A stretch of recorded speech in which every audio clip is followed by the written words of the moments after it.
why do you think it is that this history has been so distorted? Just briefly, because is it your contention that the history has either been, I'm guessing it's that it's been hidden, not lost. It's actually a hidden history we're talking about.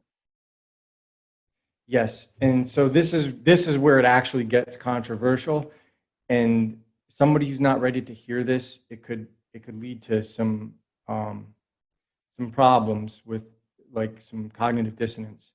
It's because this all the history that we know of is written in such a way to preserve Mosaic history and what the religious scriptures said. And my work demonstrates that those religious scriptures are not actually authentic works. They're actually forgeries. A lot of them are based on older stuff from the mystery schools that they rewrote and applied to other things. And this is what my work, that this is the ancient universal system of priestcraft that my work teaches the audience. And so, for example, the earliest Greek writer didn't mention Moses until circa 270 AD, right? Michaelis, everything you know about the Gospels, right?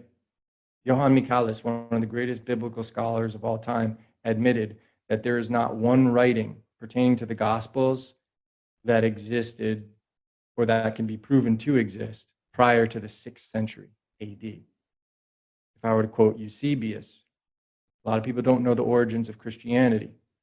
You have to be able to look into Greek or have somebody who is willing to expose this in Greek, teach this, which people have done and paid really steep consequences, like especially people in Britain. They were thrown in prison for blasphemy, one of which was Robert Taylor, Reverend Robert Taylor.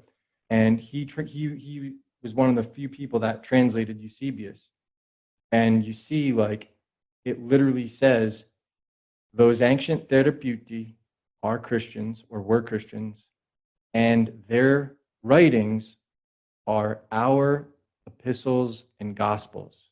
That's the father of ecclesiastical history admitting that the things that they're passing off as Christianity come from the Therapeutae in Egypt before the time of Christ, 2nd century BC, Alexandria, etc. And if you look up the Therapeutae, people will see that they're an ancient Jewish Buddhist sect. So there's this Oriental influence that comes in and basically takes over Europe and destroys the Roman Empire. And a lot of people blame the Italians for the Vatican and for all the nasty shit that's coming out of that system and spreading over the world. But they